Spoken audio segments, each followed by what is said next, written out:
Hello,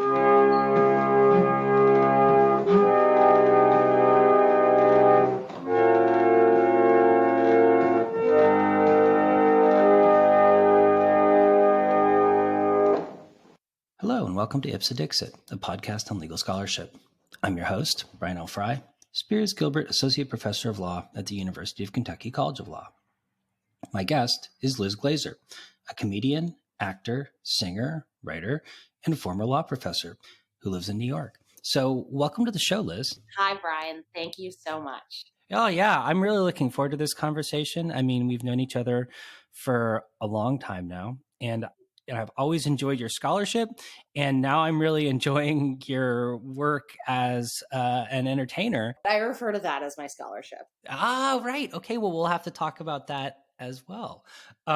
So I wonder, for listeners who might not be necessarily as familiar with your career trajectory as I am, if you could talk a little bit about your background, sort of where you've been, where you are, and what happened in between. Yeah.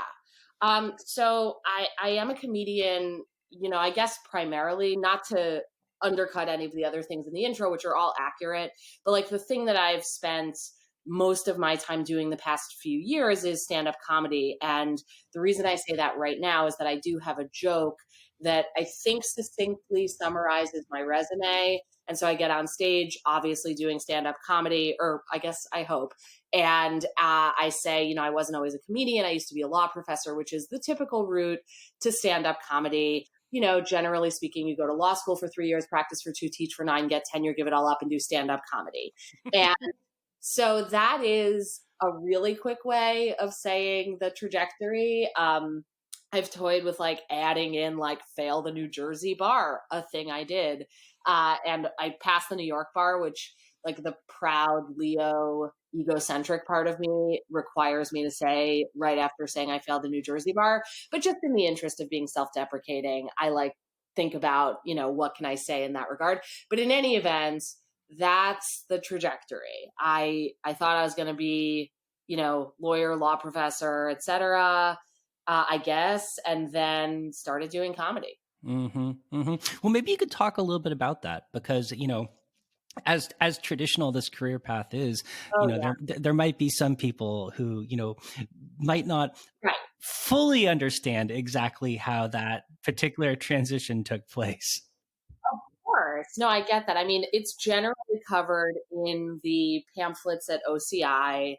And it's, one of the interviews that you could choose. And of course, like any law firm will tell you about this path. But for those of you who won't have those resources available to you, here's what happened to me.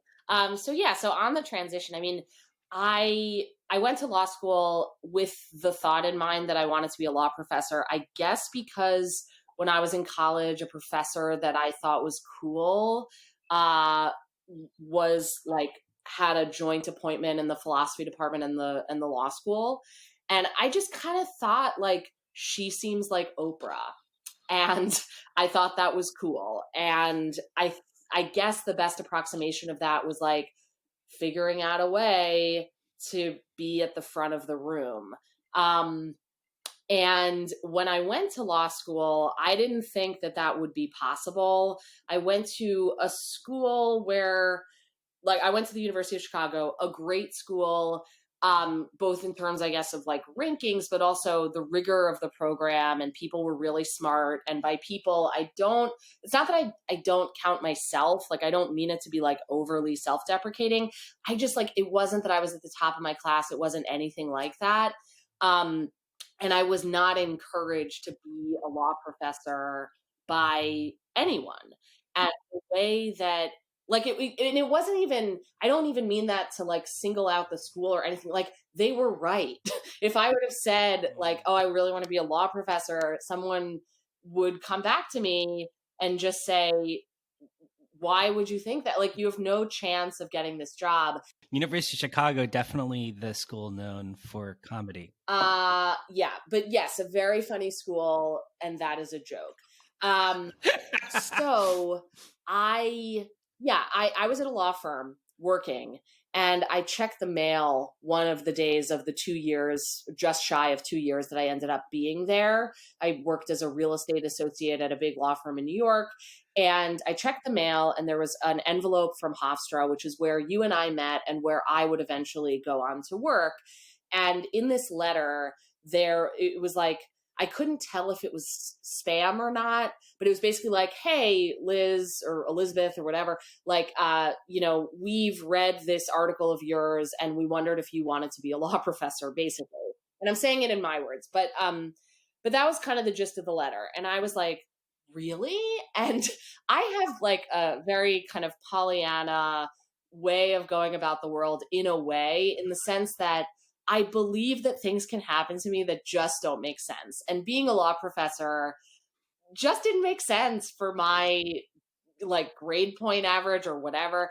I think honestly, the only thing that saved me was that the University of Chicago has a really hard to understand way of giving grades, such that I believe that the people who hired me at Hofstra didn't understand my grades. And I say this because in later years, like, I remember discussing candidates and like, oh, this person may or may not have like the grades, which is a totally reasonable thing for a group of people about to hire a person to teach at their school to be talking about. And I'm like, yeah, these are the same people who hired me. They absolutely didn't understand my grades, which in a way is kind of a fine outcome, because if you're a person reviewing people's grades and you don't understand their grades, I guess you just get a bad grade in understanding grades. There is like a legend at the bottom of the transcript. And I say all of this because when I got this letter in the mail, I called up, the person whose number was on it. And I was like, hey, is this spam? And he's like, well, we sent it out to like 10 people. And I was like, okay. So more of like a mass text or whatever. And it was basically that I guess there was like a non-traditional hiring method that the school was trying out that year. And they were identifying people who had interesting scholarship, I guess. And I say, I guess, more as a dig on my own like law review comment, which like, I guess, I mean, I was pretty obsessed with it when I was writing it. It was like about appropriations, but I, kind of not interested and not like sexy. So anyway, so that's how they found me. And so I called them back, and then I was talking to them. Sorry, I'm like losing my train of thought a little bit, but not for any reason. But then, oh yeah.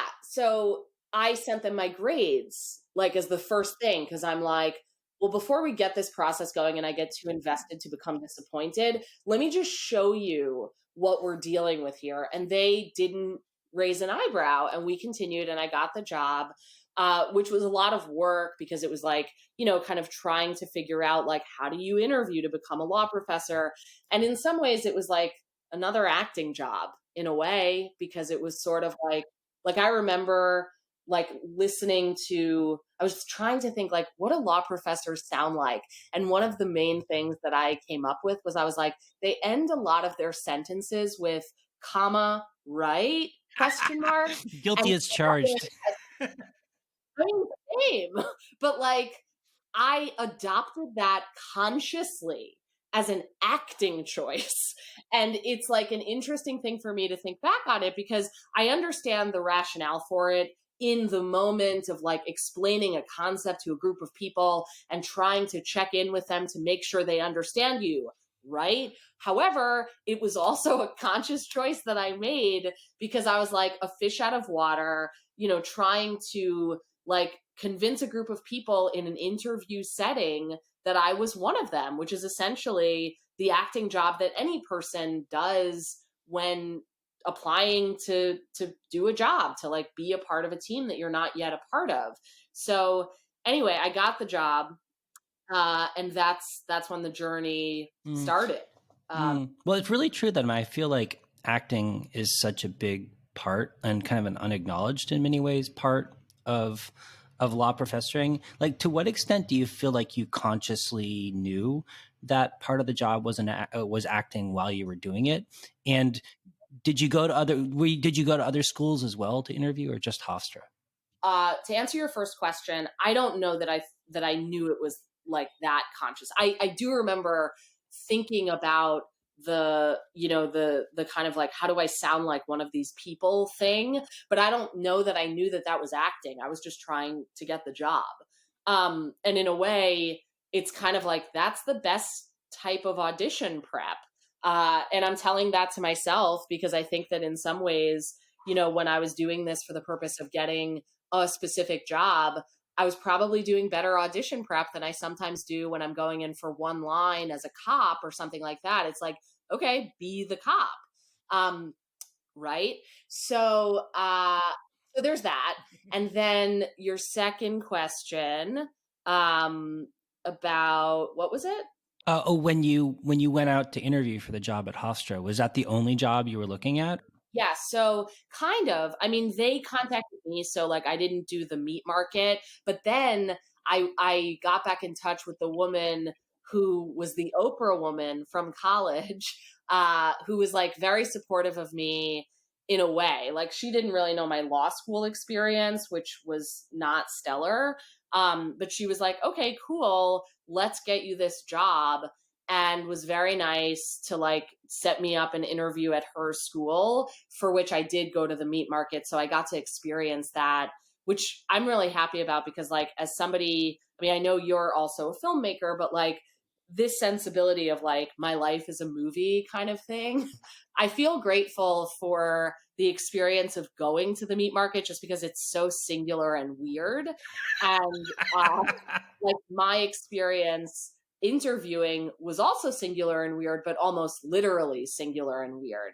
Whereas the experience of the meat market, which I'll try and do this quickly, is just like, everybody gathers. I imagine it'll be different this year or, whatever happens in COVID and stuff like that. But like, there's a hotel, a Marriott in DC with elevators that don't work and it's really wide spanning. And people who are lucky have to dash between the wings of this hotel that makes no sense to arrive at hotel rooms for the interviews, hopefully as many as they can get that they have. For me, and maybe for some other people, I had just the one interview, so I got to like sit there as the person who totally didn't know what was going on and observe the craziness of this event.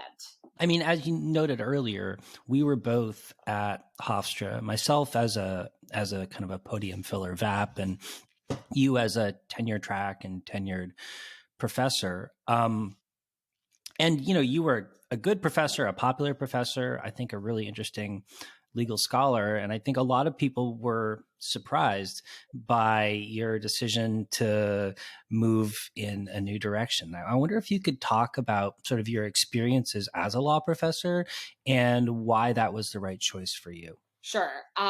So not to jump the gun, because like my instinct is always to go for like, well, now I'm this and here's how that happened. And I've already done some of that. So I want to just like pause my own brain to force myself to talk more about the actual time teaching, which I appreciate the kind words about my scholarship and the way that I was as a law professor.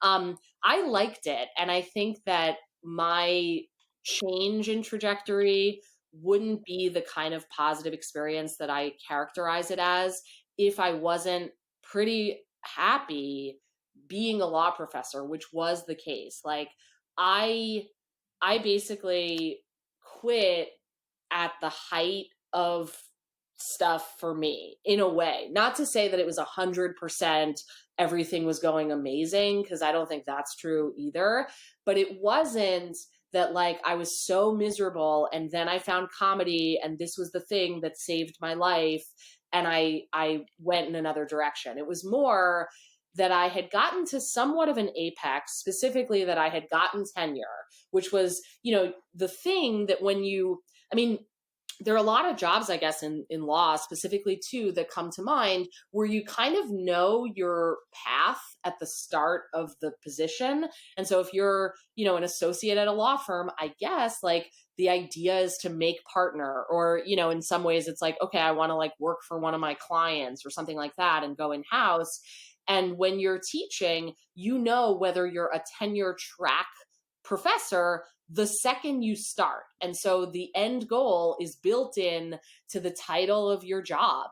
And so in that way, I think even if I wasn't 100% conscious of it 100% of the time, it's not like every day I went to work, I was like, and today is another day in service of my getting tenure, because that's not true either. However, I think it was present in my like forward thinking aspect of my brain of like, why am I doing this job? And I think when I got tenure, there was like sort of an existential emptiness that I experienced, where I was like, okay, great, I have this thing. Why? And it wasn't like super miserable. It was just like, okay, I guess I could just continue like doing this for my whole life, which in some ways would be fine. But I was like having those thoughts. Like I remember Googling, how do you know what you want? In a all too earnest scene from, like Girls or something like that. But like that was a real moment for me. And I think it's again, it's not the kind of like, I guess like I the thing you hear and listeners may hear is like me wrestling with the hypothetical interlocutor who is like challenging me about whether I was or wasn't unhappy. Because I guess the reason I say it this way is like, I've heard a lot of stories about people who switched careers and tracks. And it's kind of like, and I knew this wasn't the path for me when. And I didn't really have that moment. It was more that I was like pretty fine with stuff, but searching, which is, I think, an aspect of my personality generally and always has been. And then I had a crush on an improv instructor who I showed up to a meeting like very over caffeinated for. And I think she interpreted that over caffeination as stage presence, asked me if I had ever considered doing stand-up comedy.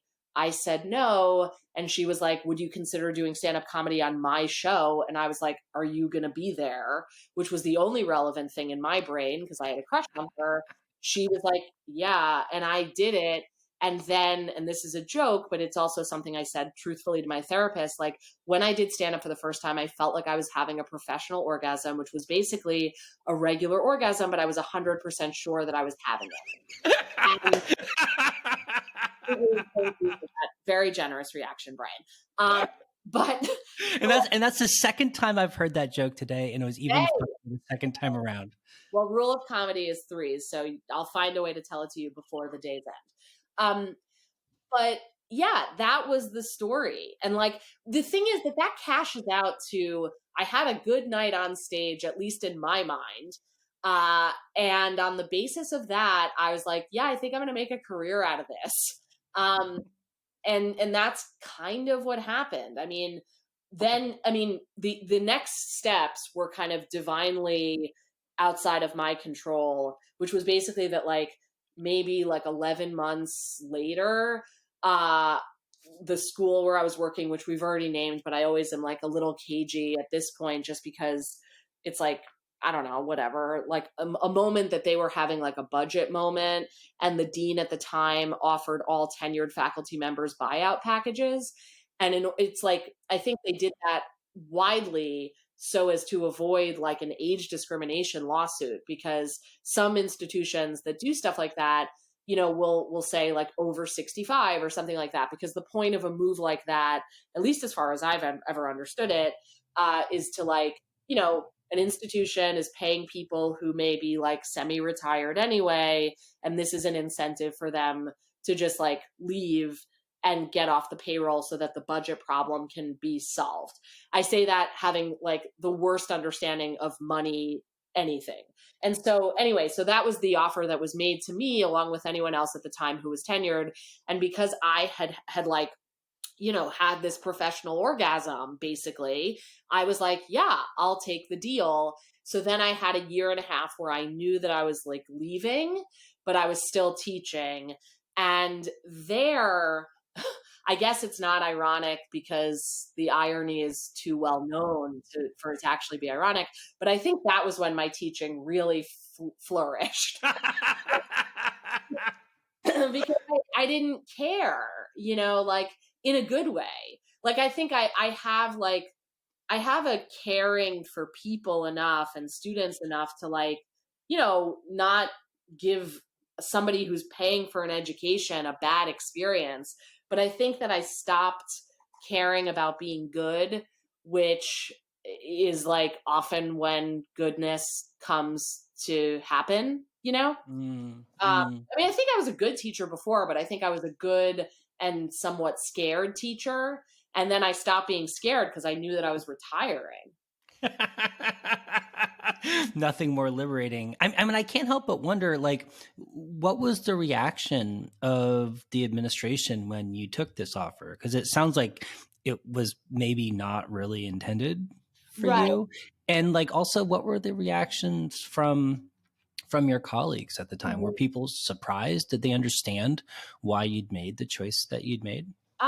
Yeah. So I remember being on the phone with the dean, and I, was given all these options of like, the way that you're explained, a moment like that is like, okay, so there are these buyout options and here they are. And then it's like a bunch of tranches with commensurate rewards attached to them, et cetera.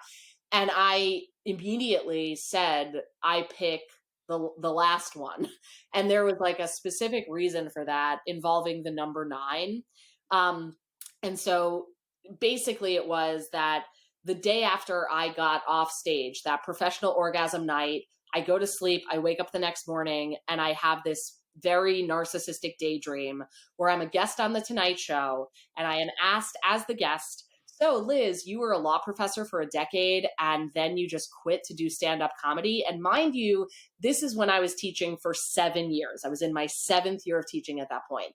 And so the question was, decade of law teaching, and then you decide to do stand-up comedy. And in the daydream, the morning after my first stand-up routine, I said, I was like, actually, Jimmy, it was 9 years. It was a decade question. And then I was like, I think that's funny. I think it's funny for like a former lawyer, law professor to correct somebody who says a decade down to 9 because like they wouldn't want to round up from 9 to 10. And even if it's not in their favor, and like, is this funny? I started being funny professionally maybe last night. Like, am I qualified to know that this is funny? And so anyway, so I told my mom, I told my girlfriend at the time, and both of them were like, don't quit. Yeah. And I even printed, like I took out a piece of printer paper and I wrote on it, don't quit for a bit, especially if it's probably not even funny. And so I had that in my head. This was from year 7, as I mentioned, all the way through the next year, year 8, when I was on the phone with the dean receiving these options.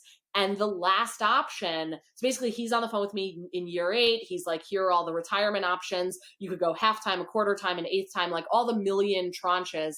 And then the 2 last ones were, or you could quit at the end of this year, which would have been my 8th year. And then the last option was, or you could quit at the end of next year, which was my 9th year. And I had been carrying around this like weird daydream that popped into my head the morning after, rather, my first night on stage. And as a result of that, I was like, this is 9 years. This is the culmination of that vision. So I immediately picked that option, to which the dean was like, Liz, you get that it's not like the LSAT or a standardized test where you have to pick one of the options or you don't get credit. Like, you don't have to take these. I just have to say them to you.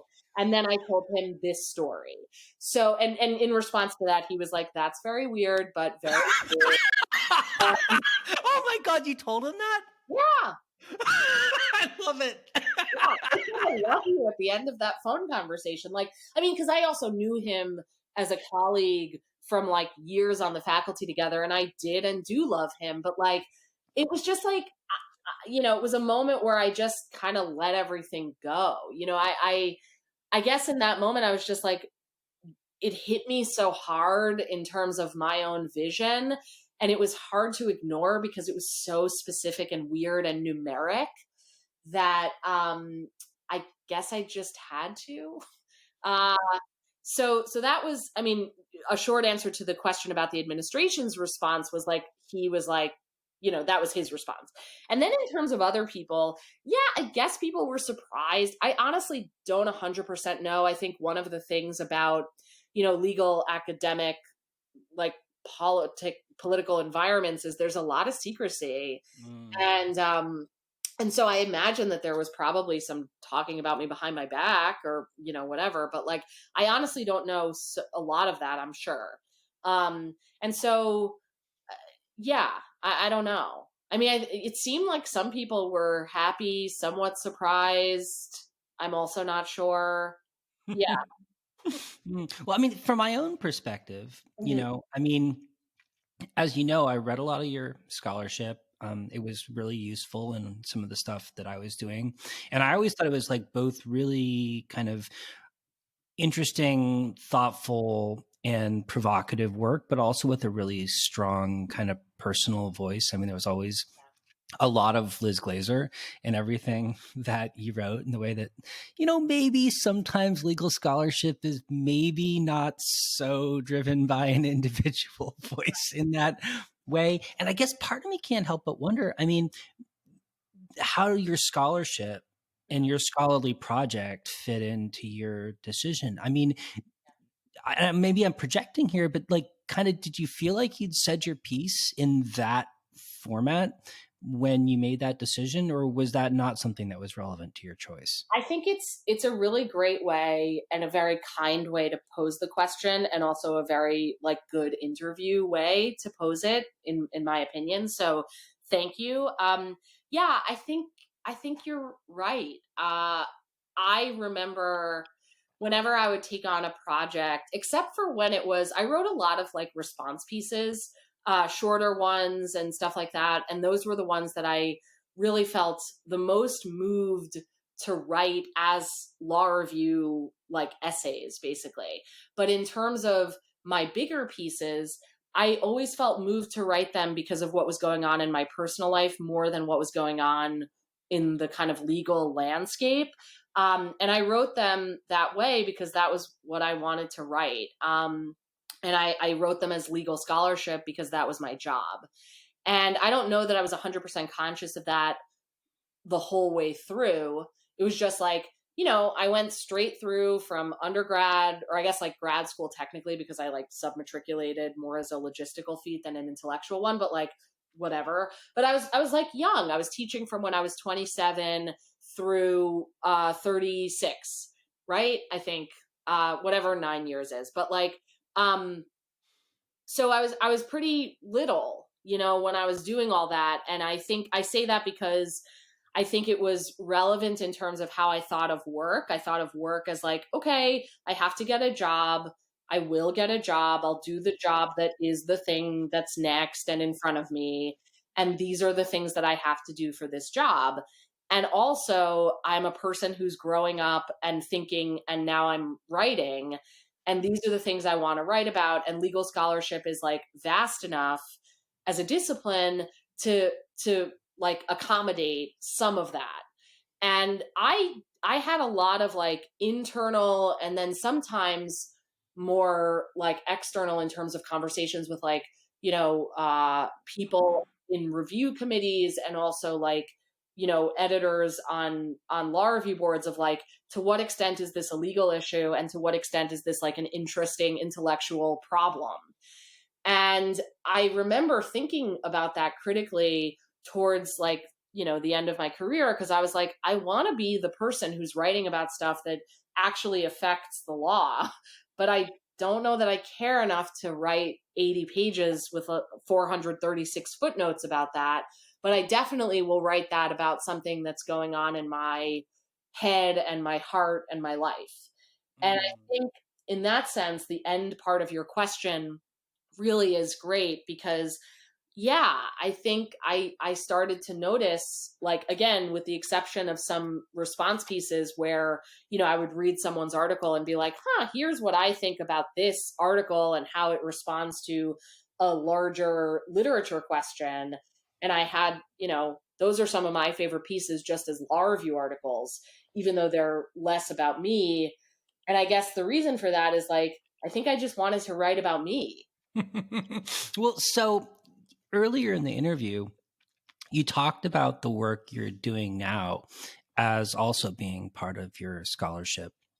And I wonder if you could talk about that, what that means to you, and how you think about the kind of intellectual work you're doing now Sure. as an entertainer and a comedian. Yeah. Well, just to be sure, I mean, when I said I refer to that as my scholarship at the beginning of the interview, I did mean that as a joke. But I do think it's a funny joke, and that is my work now. So I guess I mean it seriously as a joke, because now jokes are serious for me, I guess. But yeah, I do. I mean, I'm still like in the middle of figuring this out, which I think is a great time to answer questions about it. But like, I think when I started doing comedy, one of the things that I wished for myself, both aloud and to myself, was I didn't want what happened in my estimation in my career as a legal scholar to happen in my career as, you know, an actor, entertainer, comedian, etc. Not that it wasn't that like it was bad, but here's what I mean specifically is just that like I felt when I was teaching that I had some early successes. Like the first law review article I wrote, like immediately got accepted to like a really good journal, and I wasn't expecting that. And I'm happy for that, but it was also very scary because I think it really freaked me out because I was like, oh my God, I have no idea what I did to get this to be good. Because it really felt like and I yeah, it felt like was it a fluke, and I know that this is like a thing, right? Like imposter syndrome is a thing, but what if you're good at being an imposter? Like I think in some ways I did understand that I was good at like, you know, adopting the ticks in conversation, like the right thing of law professors. And the way that I think that I got good at writing law review articles was I got this job that I felt like I was not qualified for because a lot of people who were my recommenders told me that. And also I believed it, but like all of it, right? And then I get the job, and then I'm like, okay, I have to do this thing because this is the currency of the job, writing these articles. How am I going to do that? Let me read a lot of them and see what makes them good. And so I had this like very conscious, like, you know, I mean, I felt like I was reading law review articles for the purpose of understanding how to do them well. And that's fine. That's fine to do. But then if you're good at it, if you get good at the thing that you did this for, then what can happen is you're like, okay, so I'm very good at mastering skills and imitating, but am I really speaking from my heart? And I think when I started doing like comedy and what I'm doing now, what I wanted the most was I was like, I don't want to over strategize my way to success in this. Um, does this make sense? Oh yeah, no, Okay. absolutely. Yeah, because I really tried not to. And thankfully, I am unsuccessful enough now that I believe myself to have succeeded in not succeeding. Mm, And I say that both as a joke and as a truth because it's like there are moments now. I mean, I've been doing this now for 7 years, and like, you know, I think I've gotten better and stuff, but like I haven't. I mean, I've been on TV in Canada, kind of, but like, you know, there are definitely people who have quicker tracks to whatever they're aiming for. And you know, but I guess what I mean to say is like I didn't want success to be too quick because I understood the pitfalls of it, I guess. Well, I think the irony for me of those observations is that as kind of a third party reader, you know, I felt like your voice in your scholarship was very strong and clear and personal and not at all formulaic. In fact, really kind of the opposite. And in sort of in a field of literature that's really dominated by very rigid formulas intended to kind of scrub out any semblance of a personal voice, your work was kind of the opposite. Oh, thanks, Brian. I mean, I did try for that also, but like I was very conscious of like trying to place articles in really good journals because I think I was trying to make up for feeling like I didn't deserve my job. And I guess that's really what I mean to highlight in like the former answer. It's like I want to be on Conan. I want to have my own show. I want to, you know, have the markers of like, yeah, you're doing great in entertainment. I want those things. However, I don't want them at the expense of me like feeling ready, or you know what I mean? And I get that it's kind of like a balance, that it's like no one's ever ready for anything. But I did feel in, you know, in before that there were times that like, yeah, I would work really hard on writing something, but I was like conscious both of trying to be honest and myself, but also like I'm trying to get this placed. And I guess hearing you say this, I'm kind of like, I mean, I said at the beginning of answering this that I feel very much in the process of this and not at the end of it. I think I could probably take a note from my former self in this world, because I think I'm probably like more ready than I allow myself to believe in certain moments. But I think it's because I'm cautious of like not not like, I don't know, not being so success and robot person minded about success. Well, do you feel like you deserve the job you have now? I mean, it strikes me that like from your answers, it it almost seems like there was a certain kind of feeling of inauthenticity when it came to some of what you were doing. Like it was almost like too much of a performance, perhaps, as a legal scholar. Does it feel different? Does it feel more true to yourself now? Yeah, it does. And I guess like the kind of like next phase of it is realizing that when I'm not inhabiting a role that's like, you know, specifically like, here's how to be a law professor, here's how to be a lawyer, here's how to be a law student, or any of those, um, which I think was like almost like playing a character, you know, as opposed to playing someone closer to yourself or yourself, um, that it can be hard to realize that that too is like a role in the good sense of it, you know, like, I mean, that's the thing about acting, is like that it is actually being yourself. And I guess because I felt like I was so not deserving before of being a law professor, just to take one of the examples, like I really was just like, how is that a thing that I am? I'm just like a child, you know, fish out of water, which is like way more what I've always identified with.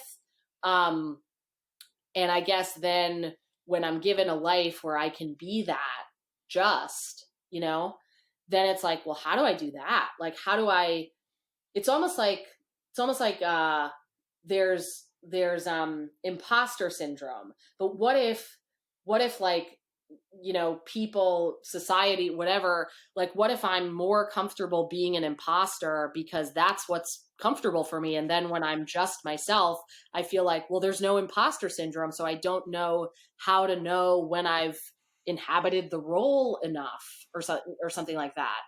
And I think that's kind of where I am now.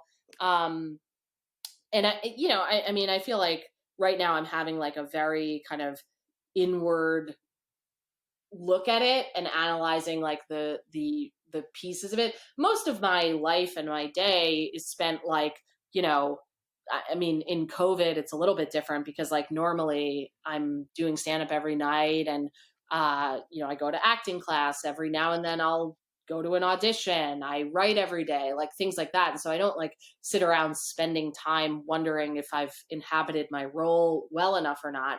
um but it's interesting to have the opportunity to talk about it, because I think all of what I've said is true, and also it's not something that I like occupy myself with consciously on a daily basis. Well, and I have to say, like, a lot of your scholarship as a legal Mhm. scholar focused on like identity, expression, Yeah. sexuality. And a lot of what you're describing now, like performance in a sense, and a lot of what you're describing now is also kind of sounding in these questions of performance and performativity. I mean, do you think that the themes and problems that you were working through in your legal scholarship are reflected in or inform the comedy that you do today? Yeah, I think two things. One, yes, just yes. And two, 2A is that I think the kind of structure of thinking like a lawyer, and even thinking like a legal scholar is very present in the way that I think about like constructing jokes and sets.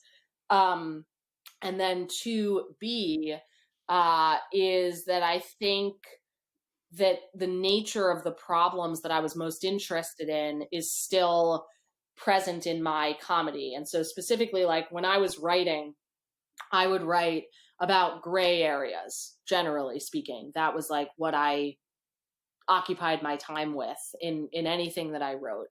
And to some degree, every legal scholar does in one way or another.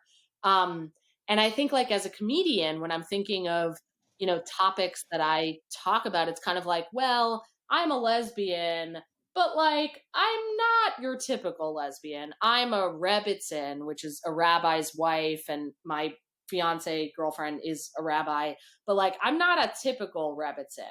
And so that idea, which I think a lot of comedians have that angle too, in the same way that a lot of legal scholars have the angle of like, we think it's like this, but it's really a little bit more nuanced. And in that way, doing like constructing comedy is not so different from constructing an argument for a law review article. Well, so I also wonder, like, I mean, it seems like the move into comedy has been really fulfilling for you in a lot of ways. But are there any things you miss Mhm. about legal scholarship, about being an academic, about teaching at a law school? Footnotes. No, I'm just kidding. Um, Blue booking, yes. although, I mean, that's obviously a joke, but like also, I've heard you say this, that like there's something really refreshing about the clarity of legal scholarship, and I totally agree with that. And I remember specifically loving footnotes, and it's just like, yeah, if you say something, then cite your source. And I think especially today, not to get too political, but like in an era of like leadership that lies, and arguably fake news, and that kind of thinking, citing your sources is really wonderful. Um, and something that I've always loved about legal scholarship. And I think about it. I think that aspect of legal scholarship has informed the way that I think more than anything else. And so, one of the things I'm working on now, it's not inherently funny, which is my favorite kind of like. I don't want a premise that's like inherently funny. I'd rather have a premise that's like happening in my life and true, and then trying to like find the funny in it. And so the underpinning is the truth, um, but one of the things that's happened to me in the past like year and a half ish is that I've found, I think it's up to 87 fortunes, like fortunes from fortune cookies, but I've found them on the ground. And it's wild and weird and really specific. And like when I started noticing the pattern, I started collecting the data. And that's, kind of an offshoot of footnotes, but like footnotes and data collection and just like going from empirical sources to whatever the topic is, right? Like you find the pattern in the data, and then on the basis of that, you write the piece and you have the research project and agenda, et cetera. And so that's an example of something that's been happening in my life that's very data based, um, that I think is like, it's a project that kind of seems like scholarship, in the sense that I've got a spreadsheet, et cetera, and a lot of data. And the idea is to like write a funny show about it and I don't like, it's like I want to write a funny show, but I also want to write a meaningful show in the same way that I think I, as a legal scholar, wanted to write something that was like important and, nuanced and like helped the legal understanding of something, but I also wanted to make it like very me. Um, I think the same thing is true when trying to find topics in this world. Well, it reminds me very much of your Penny project, Yeah, which I always found hilarious thank you. in a very kind of weird Andy Kaufman-esque Yeah. kind of way. And I wonder, I can't help but ask, like, I mean, are there comedians or literary figures or kind of performers who you think most kind of sort of have influenced or inflected your own approach to the way you do and think about comedy? Yeah, I mean, Mike Birbiglia is probably the first person who what like when I started doing comedy, because I didn't like mean to start, and the story that I told is true. It was very much somebody being like, "Have you ever thought of this?" And I was like, "No." And so I didn't grow up like watching comedians like specifically, and so it was very much that after I started doing comedy, I also started finding comedians, to listen to, and in some ways it tracks like getting a job as a law professor and then finding law review articles to read. And I guess the difference is that I was like, I already had the experience of doing that, so I was really trying to like not fall into the pitfall of like, okay, if they're on cool channels, then I like them type of thing. But instead, does the work that they put out map the way that I do something naturally already? And Mike Birbiglia was the first person who I encountered who did that. And so he will tell like a very long form story, at least like in his career as it is now. As opposed to like earlier when I think he was more of a joke writer. Not that he's not, but I think this is what he's known for now. And so that, yeah, him. But I also really like, I mean, Mike Kaplan is a really good friend of mine and an amazing joke writer and comedian, who I love to be friends with and work with. And Maria Bamford is amazing, and also somebody who I've had the very deep honor of like working with now. And so so those are also people who influence me because of their honesty and also like desire to tackle something deeply. um yeah, and then I think structurally Mike Birbiglia. Well, so Liz, in closing, I wonder if you might talk a little bit about your own experiences in relation to what students, lawyers, law professors might be feeling kind of in their own lives, and especially in this moment. I mean, I kind of feel like we're in such a moment of kind of unusual upheaval where a lot of people are kind of asking themselves, what kind of choices am I making and why am I making them? And I know that I've always found, your kind of fearlessness really inspiring. And I wonder if you could sort of maybe reflect on, sort of what it took for you to make the choices that you wanted to make, and, things you might be helpful for others to reflect on in that respect. Sure. Well, I appreciate you saying that you perceive me to be fearless because I don't. And any choice that I've made, including the ones that I've described in this conversation, have always felt very natural next step. And I get that like part of that was like really believing in, for example, the magic of that 9 year, um, Jimmy Fallon like daydream moments. But so I guess I am still a lawyer, and on that basis I like to derive principles from particular examples in order to find a holding in my own life also. And so if there is to be one, I think it's that I like to take seriously the thoughts that come into my head that feel like they should be taken seriously, even when they seem ridiculous. And so that moment after, the next morning, like I have this vision thing, could have been something that I thought was like a passing stupid thought, and I allowed it to take up some real estate in my brain such that I was able to call upon it very easily in this moment where the opportunity struck, such that retiring, making that decision to retire, which like could seem like a fearless big decision, actually felt like the most natural. I didn't even think about being afraid in that moment. And so I get the reason for characterizing it that way. But if I felt that fear in that moment, I wouldn't have retired. But I think that what allowed me to not was like basically believing in my own vision.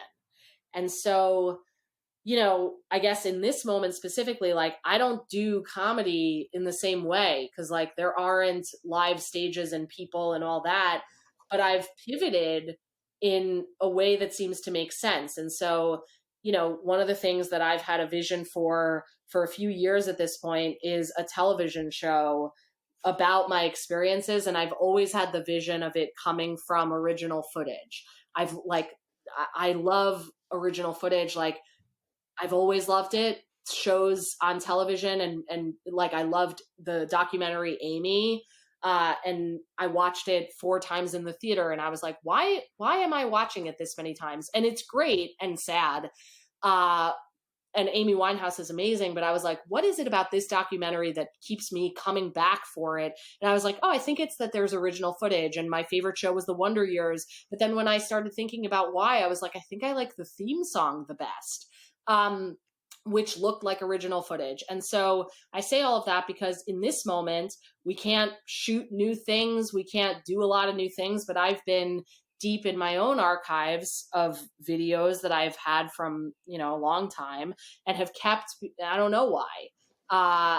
But I guess like in the moments that I feel like I notice a pattern in my own life and I'm like, I've always been obsessed with this. Why? Let me dig deeper in it. It doesn't feel fearless because it just feels like I'm following my next obsession. And so if that's helpful for anyone to know that that's really the way that I perceive myself to have made the choices that I've made, then it's true. So I offer it. Yeah. I mean, it just seems like maybe it's okay to listen to yourself a little bit more. It's so easy to listen to other people and so hard in some ways to listen to the voice in your own head telling you what you want. Yeah, I think that's very true. And it's hard for me too. So I don't mean it like, I've solved it. I'm just trying to kind of, figure out what it is. Well, Liz, thank you so much for coming on the show. This is a really fantastic conversation. Yeah, thanks. Yeah, and hopefully we can talk again soon. I would love that.